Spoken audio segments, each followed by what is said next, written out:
আওয়ামী লীগ ক্ষমতায় থেকে যা যা করেছিল ঠিক একই কাজ করছে জামাত শিবির। তার একটু ব্যাখ্যা করি। আওয়ামী লীগ ক্ষমতায় থেকে শেষ সময়ে তৌহিদ তৌহিদ আফ্রিদি নামের একটি ছেলে, আপনারা জানেন যে মাই টিভির যে কথিত চেয়ারম্যান ছিল বা মালিক ছিল, তার ছেলে তৌহিদ আফ্রিদি একজন ইউটিউবার এবং একজন জনপ্রিয় ফেসবুকিং করতেন। আওয়ামী লীগ তাকে বেছে নিয়ে শেষ সময়ে এই তৌহিদ আফ্রিদিকে দিয়ে, যেমন কুত্তা কাফি আছে, যেমন বিভিন্ন ধরনের, যেমন স্বপন টপন, যারা বড় বড় ফেসবুক ইউটিউবার যারা ছিল, তাদেরকে অফার করেছিল যে আওয়ামী লীগের পক্ষে ভিডিও বানাতে হবে, টাকাও দিয়েছিল। এরকম একটি ভিডিও কুত্তা কাফি করেছিল, তাকে প্রপোজাল দিয়েছিল। আমি দর্শক একটু বলে নিই, এই ছেলেটার নাম কুত্তা কাফি না, শুধু কাফি। এটা বলার উদ্দেশ্য হচ্ছে, কাফি করলে তো আপনারা অনেকে নাও চিনতে পারেন। এই নামটি আপনাদের দেওয়া, আমি সামাজিক যোগাযোগ মাধ্যম ঘেটে দেখেছি একে কুত্তা কাফি বলে পাবলিক। সেই কুত্তা কাফির থেকেই আমি শুনেছি এবং কি ভিডিও দেখেছিলাম যে আওয়ামী লীগের আমলে শেষ সময়ে তাকে টাকা দেওয়া হয়েছিল, এরকম একটি টাকার বান্ডিল হাতে নিয়ে ভিডিও করেছিল। আসলে এটা সঠিক কি মিথ্যা এটা ভালো জানে তারা। এখন বিষয়টি হচ্ছে, এই যে আওয়ামী লীগ এই বিষয়টি লক্ষ্য করেছিল, যারা বড় বড় ফেসবুক কন্টেন্ট ক্রিয়েটর আছে, তাদেরকে, ইউটিউবে যারা কাজ করে তাদেরকে দিয়ে আওয়ামী লীগের গুণগান গাওয়াতে, ঠিক সেই কাজটাই এখন জামাত শিবির করছে। মনে হয়, আমার কাছে প্রমাণ না থাকলেও আমাদের যে ধারণা এবং আপনাদেরও ধারণা, জামাত ইসলামের তো অনেক প্রতিষ্ঠান আছে বড় বড়, তাদের টাকার অভাব নেই। বিদেশ থেকে তাদের গুপ্ত সংগঠনকে চালিয়ে নেওয়ার জন্য বিদেশ থেকেও তাদেরকে টাকা দেওয়ার অনেক লোক আছে। তো তাদের টার্গেটে পরিণত হয়েছে যারা বাংলাদেশে বড় বড় বা বিদেশে যারা আছে বড় বড় ইউটিউবার এবং ফেসবুকিং করে কথা বলে, তাদেরকে টার্গেট করে, যারা বড় বড় ফেসবুক পেজ চালায় বিশেষ করে, তাদেরকে মোটা অঙ্কের টাকা দিয়ে হয়তো বা তাদেরকে কিনে নিয়ে বিএনপির পিছে লাগিয়ে দিয়েছে। যেই কাজটি আওয়ামী লীগ করেছিল শেষ সময় আওয়ামী লীগের জন্য গুণগান গাওয়ার জন্য, সেই কাজটি এখন জামাত ইসলামের পক্ষে, জামাত ইসলাম তাদেরকে কিনে নিচ্ছে বা যে কোনো বিনিময়ে তাদেরকে সাথে নিয়েছে। আপনারা দেখবেন যে পিসিলা নামের একটি মেয়ে আছে, আওয়ামী লীগ ছাড়া তো তার স্ট্যাটাস ছিল না। তার বাবা বঙ্গবন্ধুর কি বলে ছবিও ছাড়তো, 5ই আগস্টে, এই আগস্টে, এইটা সেটা ছবি ছাড়তো। অনেকে এগুলো ডিলিট করে দিয়েছে 5 আগস্টের পর থেকে। এই প্রতারক, এই বাটপার, এই মেয়েটা, এই পিসিলা, তাকেও কিন্তু কোনো বিনিময়ে, আমার মনে হয় টাকাই, সে তো ডলারের পাগল।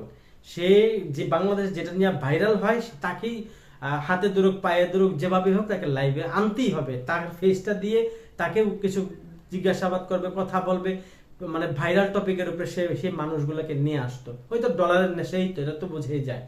তো এখন আওয়ামী লীগ তো নাই, কি করবে?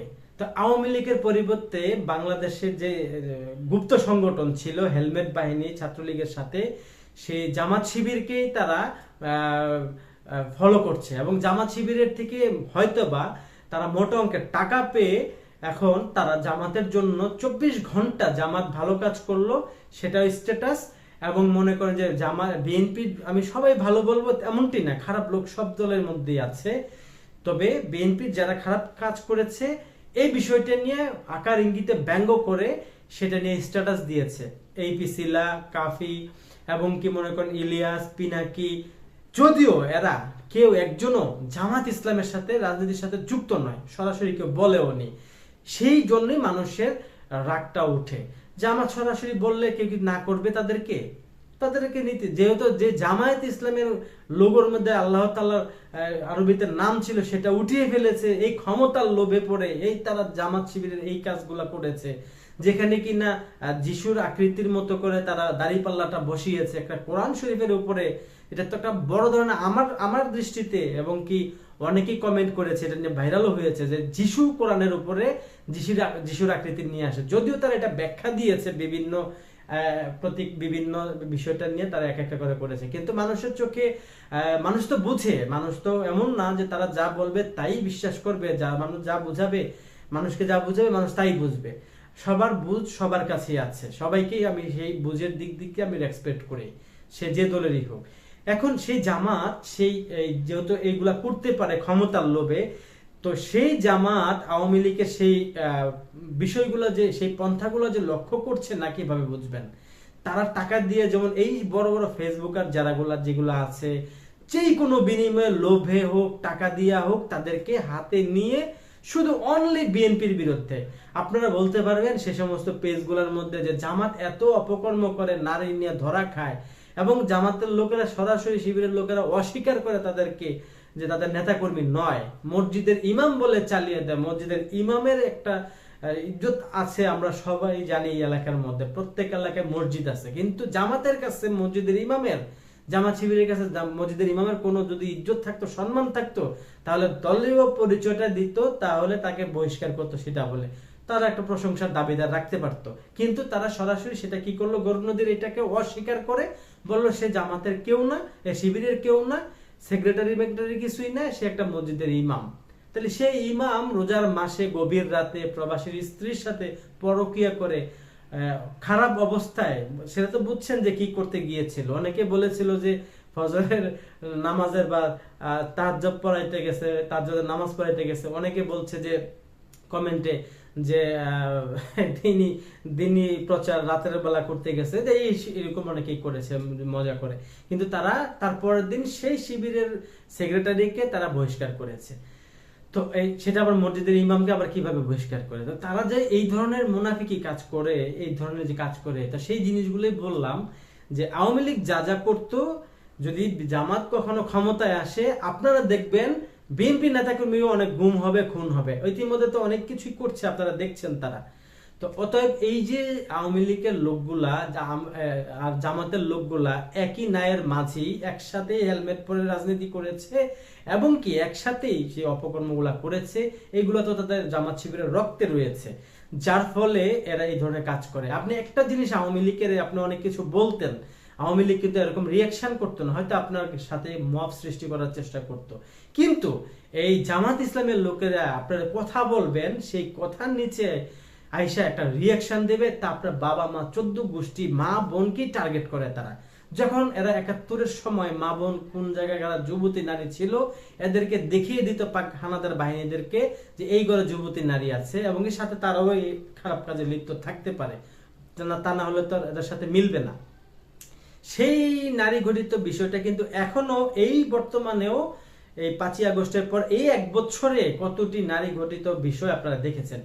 এই যে বিষয়গুলা, জামাতের জমি দখল, ধর্ষণ, শিশু ধর্ষণ, এইটা সেটা, মব সৃষ্টি, বাটপারি, প্রতারণা, টাকা মেরে দিয়েছে সরকারি প্রকল্পে, এইটা সেটা, টেন্ডারি, বহুত নিউজ কিন্তু হয়েছে, আমরা কিন্তু দেখেছি, এটা কিন্তু অস্বীকার করার মতো না। কিন্তু এই যে বিষয়গুলো নিয়ে যারা এই যে কিনে ফেলছে, পিসিলে সাংবাদিক ইলিয়াস, পিনাকি, আপনার এই যে মিল্টন কি আপনার আমেরিকায় আছে, যে সাংবাদিক ইলিয়াসের সাথে ঝগড়া লাগতো, তাকে জেলও খাটিয়েছে, এই বাটপার পর্যন্ত বিক্রি হয়ে গেছে এই জামাতের কাছে। এই বাটপারের মুখ থেকে, চোর বাটপারের কাছ থেকে ইসলামের কথা শুনতে কতটা বিরক্ত লাগে আর কতটা খারাপ লাগে। এই ইলিয়াস যদি সত্যি বলে থাকে, তার রিপোর্টে তো দেখেছিলাম জ্যাকসন মিল্টন মসজিদ, মানে তার জায়গাটা পর্যন্ত প্রতারণা করে টাকা পয়সা হাতিয়ে নিয়েছে। সে ধর্ম থেকে বেরিয়ে আরেক ধর্মে গেছে বাটপারি প্রতারণা করতে। তার আমেরিকা বাটপারি প্রতারণা ছাড়া জ্যাকসন মিল্টন কিছুই করে না। সেই জামাত বাটপার প্রতারককেও জায়গা দিয়েছে। আপনারা দেখেছেন যে তাদের যে লোগো ছিল আল্লাহু লেখা, সেই আল্লাহু লেখা উঠিয়ে দিয়েছে, এবং তারা নতুন লোগোতে যেভাবে যিশুর আকৃতি, এটা অনেকেই কমেন্টে বলছেন, তা নেটের দুনিয়া যারা আছেন তাদের প্রতিক্রিয়া তারা জানিয়ে বলেছে যে যিশুর আকৃতি দাড়িপাল্লার মাঝে এনে কোরআনটাকে নিচে রেখে তার উপরে রেখেছে। তার মানে কত বড় ধর্ম অবমাননা এটা পড়ে। তো এই সমস্ত রিয়াকশন আসার পরে জামাত ইসলাম এটা নিয়ে তাদের বটবাহিনী দিয়ে এটার একটা ব্যাখ্যা দিয়েছে, অমুক এটা, তমুক এটা, বিষয় এটা। কিন্তু আপনি যা বুঝাবেন আমি তো তা বুঝবো না, কারণ আমি তো আমার চোখে, আমার সজ্ঞান আমি দেখছি যে আপনি কি বলছেন, আপনি কি বলতে কি বুঝাচ্ছেন। যেমন ধরেন জাহান্নাম জান্নাত দুইটা আল্লাহ তাআলার হাতে, মহান সৃষ্টিকর্তার হাতে। আমি ভালো কাজ করলে আল্লাহ তাআলা আমাকে জান্নাত দেবে, আমি যদি খারাপ কিছু করি তাহলে জাহান্নামে দেবে, দুটোই আল্লাহ তাআলার হাতে। আপনাকে একটা ভোট দিলে আপনি যদি জান্নাতে যান, তাহলে আল্লাহ তাআলার প্রয়োজন পড়ে না। এমনকি আল্লাহর মতো হয়ে গেল জামাতের সংগঠন, হ্যাঁ, নাউজুবিল্লাহ। আপনারা দেখেছেন দেওয়ানবাগি যে সমস্ত কথা বলে, এই দেওয়ানবাগির মতোই কিছু করে কথাবার্তা জামাতের মতো হয়ে যাচ্ছে কেন? আপনি জাহান্নাম জান্নাত দেওয়ার কি? আমির হামজা একবার বলেছিল আওয়ামী লীগের সময়, শেখ হাসিনা যদি প্রকল্পের যে স্বপ্ন দেখেছে যে মানে না সে যে দলেরই হোক জাহান্নামী, তো সে তো নিজেও এখন প্রকাশ্যে এসেছে আওয়ামী লীগের বিরুদ্ধে কথা বলে, তাহলে কি সে জাহান্নামী? এবং আপনি দেখেন ওয়াজের প্যান্ডেলে একজন হিন্দু নায়িকা অন্য দেশের পাশের দেশের নামটাও বলতে চাচ্ছি না ভিডিওতে, গাইডলাইনে প্রবলেম করে ভিডিওতে, রাশ্মিকা মান্দানা, আল্লাহ তাআলার নাম নিয়ে নজরে তাকাবেন, চিন্তা করে দেখেন সে একজন আলেম হইয়া কিভাবে জালেমের মতো কর্মকাণ্ড করছে। আপনার টাকা পয়সা রেখে আপনি যখন একটা ওয়াজ হবে, এলাকার মানুষ, পঞ্চায়েত এলাকার এইটা ব্যবসায়ী চাঁদা তুলে একজন আলেমকে আনা হয় সেখানে, বা একজন বড় ইসলামিক স্কলার বা বক্তাকে আনা হয়, যারা আমরা অজ্ঞ ইসলাম সম্পর্কে, আমরা ইসলাম সম্পর্কে জানবো।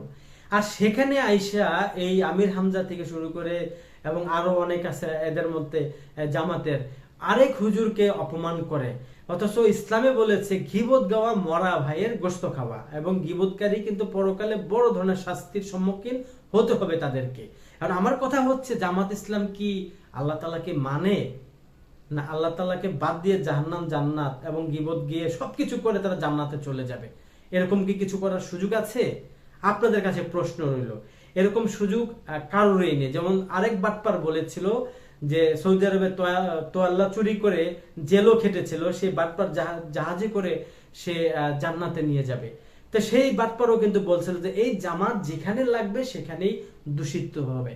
তা সেই বাটপারও এই বাটপারের সাথে মিশেছে। এরা হচ্ছে ধর্ম ব্যবসায়ী।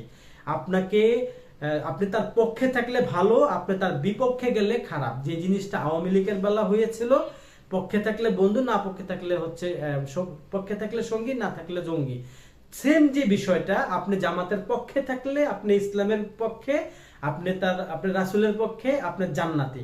আর যদি জামাতের অপকর্ম দেখে আপনি বিপক্ষে যান, আপনাকে জাহান্নামী, জান্নাতি, নাসিক, এইটা সেটা, মুনাফিক, কত কিছু আছে ইসলামিক গালিগালাজ করবে, কোরআন হাদিস দেখাবে। আরে ভাই, আমরাও তো মুসলমান, জন্মের পরে তো আল্লাহ তাআলার নাম শুনেছি, আমাদের কানে আজান দেওয়া হয়েছে। আপনারা কোরআন হাদিস জানেন আর মানুষ জানে না? আমরা মাদ্রাসায় ছোটবেলায় পড়েছি, মক্তবে পড়েছি, আমরা তো দুই একটা কোরআন হাদিস জানি ভাই।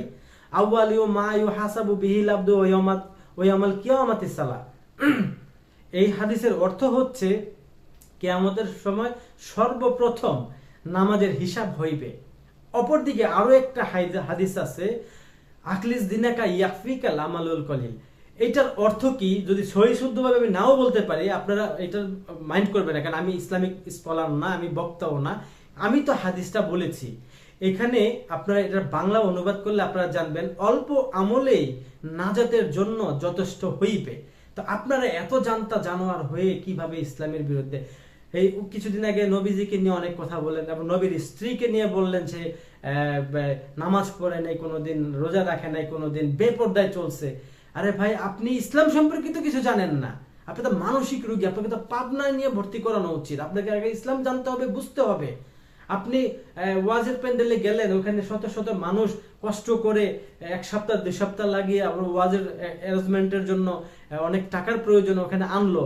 আপনি সেখানে টাকার বিনিময়ে 1 ঘন্টার ওয়াজে 40 মিনিটই আপনি ওয়াজের বক্তব্যের মাঝে, ইসলামের বক্তব্যের মাঝে আপনি সেখানে গিয়ে বদনাম গায়ে আসলেন, গীবত গায়ে আসলেন। আপনি অমুকরে, ওই নায়িকাদেরকে, উলঙ্গ নায়িকাদেরকে তাকাতে বলেন আল্লাহর নাম নিয়ে, ওই জাহান্নামে যাবে, জান্নাতে যাবে। এই ধরনের ভাটপাটদেরকে ধরে আপনারা যদি এখনই জুতা পিটা না করে, তাহলে ইসলামের 12টা আরো ভালো করে তারা বাজাবে। এই জন্যই বললাম, আওয়ামী লীগ আর জামাত মুদ্রার এই পিঠ এবং ওই পিঠ। এরা ধর্মের জন্য যতটুকু ক্ষতিকর, তার চাইতে বেশি ক্ষতি করবে বাংলাদেশের, এই দেশের মানুষের। এরা ধর্ম ব্যবসায়ী না, এরা যে কর্তব্য, কি যেন বলছিল আপনার চরমোনাই, যারা একটা প্রয়োজন নাকি একটা বাজে একটা কথা বলছিল, আসলে এরা আপনাকে নাস্তিক থেকে শুরু করে এমন এমন গালি দিবে যেগুলো আপনি কল্পনা করতে পারবেন না। যে আওয়ামী লীগের আমলে আওয়ামী লীগের নিয়ে অনেক সমালোচনা করলে তারা সহ্য করছে, কিন্তু এই ব্যক্তিগুলা জামাত শিবির, এদের সমালোচনা সহ্য করার ক্ষমতা এরা নাই। ইসলামে কি বলছে ধৈর্য দ্বারা, এবং কথা বলছে অনেক কিছু, তাদের ধৈর্য কি জিনিস তাদের জানেই না। রিয়াকশন আসে আপনার মাকে বোনকে নিয়ে সবার আগে টার্গেট করবে। 71-এর সময় যেমন মা বোনদেরকে টার্গেট করে দেখাই দিছিল পাকিস্তানি বাহিনীদের, হানাদার বাহিনীদেরকে, সাথে তার আগে খারাপ কাজ করেছে, ঠিক একই কাজ এই এখনো পর্যন্ত তাদের সেই চরিত্র এখনো পাল্টায় নাই। এখনো কিছু বললে সবার আগে আপনার মা মাসি নিয়ে গালিগালাজ করবে এবং কি আপনাকে ইসলামের শত্রু বানিয়ে দেবে। আপনাকে আপনাকে আপনি মনে করেন যে আপনি ইসলাম জানেন না, কাল হাসরের ময়দানে কিয়ামতের মাঠে যদি সেই ব্যক্তি নাস্তিক না হয়ে থাকে, সেটার কড়া হিসাব আপনার থেকে নিয়ে আপনাকে কি বড় ধরনের শাস্তির সম্মুখীন হতে হবে সেটা যদি আপনি জানতেন তাহলে আপনি মুসলমান, আর সেটা যদি না জানেন আপনি মুসলমানের তালিকার মধ্যে পড়েন না, আপনি কোনো ধর্মের কিছুই জানেন না।